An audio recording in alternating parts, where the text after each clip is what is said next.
Glasgow, Scotland's epicentre for justice movements, peaceful protests and the outcry for rightful change. The focus on the global climate strike inspired tens of thousands of protesters to join together in what became the largest mobilisation for climate change in Scottish history.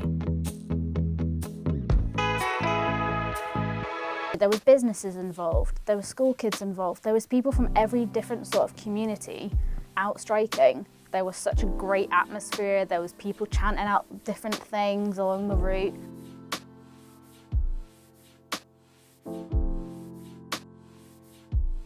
In 2018, Greta Thunberg, a Swedish student and climate activist, started to skip school on a Friday and sit alone outside her local government building and strike for climate action.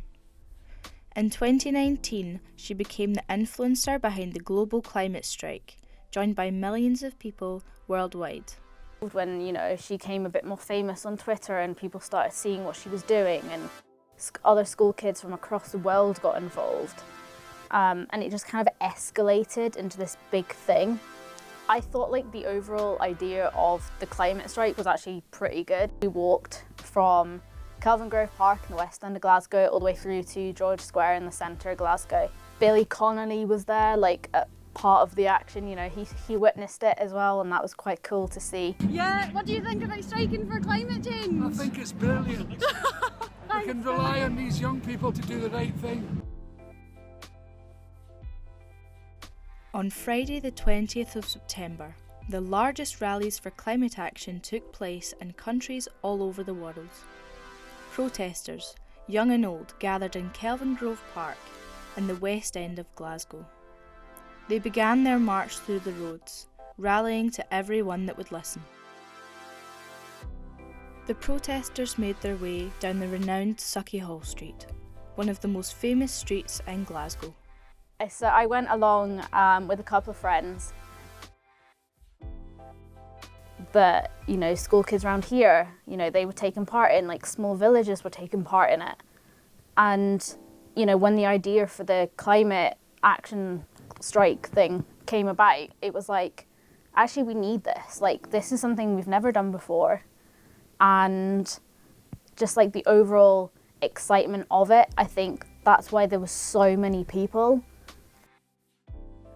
Over 10,000 people gathered in George Square to listen to Glasgow's climate strike leaders speak passionately about our right to be heard.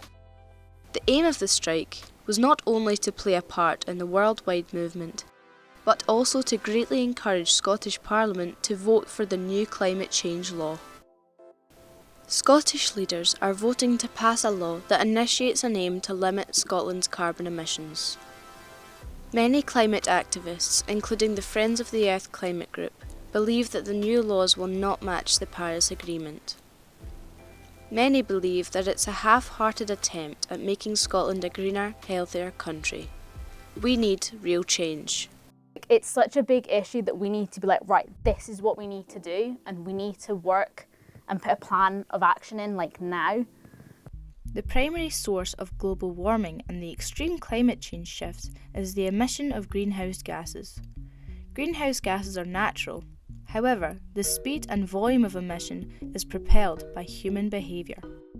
The IPCC, the Intergovernmental Panel on Climate Change, published a report in late 2018 that sparked many governments over the world to take immediate climate action. This report outlined some important statistics that opened the eyes of many. Plastic bottles we're using on a daily basis, all your cosmetic products, they're single-use plastic and not many of them are actually recyclable. Food products, we wrap loads of stuff in plastic, or your plastic packaging, in shops. I've been working on a project to kind of showcase single-use plastic in Glasgow, but also across the world. So single-use plastic is probably one of the worst contributors to climate change. Single-use plastic is not recyclable, and we use so much of it every single day. I basically was doing the project to try and showcase that, this is how much single-use plastic we're using. This is the sort of stuff that we can do to try and reduce that and show, you know, the simple things that we can swap out. So swapping your plastic water bottle for, you know, a metal one. Things like swapping out your toothbrush for a bamboo toothbrush and cotton pads for like fabric ones. Guy from Southend-on-Sea, he basically collected every single piece of plastic he used in a year. And I think there was over 20,000 pieces of plastic. Some other people's help created this giant mural to sort of show the different pieces of plastic that they'd used. Spending a few months doing all this research and putting this project together, I'm now starting to like see what stuff I have in my like lifestyle that I'm like, okay, I should probably change that. I'm gonna get rid of every single piece of plastic that there is in my room. That's not gonna happen. It's something that I'm gonna have to take a bit of time and do it gradually and use things up first and then find an alternative. The Scottish Youth Climate Strike Group have been meeting with MSPs in Holyrood to highlight the flaws and gaps in the new climate law. The group are demanding that there be no new fossil fuel structures put in place in Scotland and no new oil and gas exploration.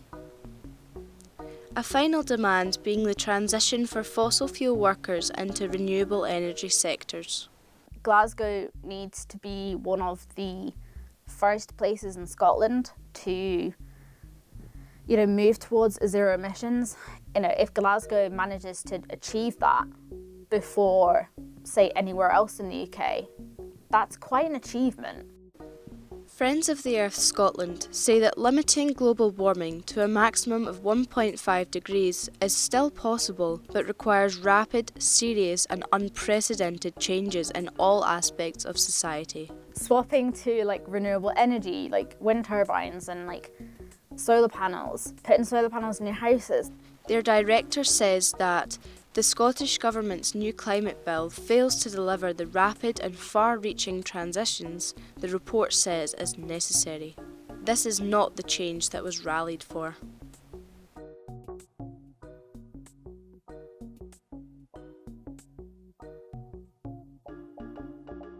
On the 25th of September, the public pressure pushed Scottish Parliament into accepting stronger targets for Scotland's emission levels.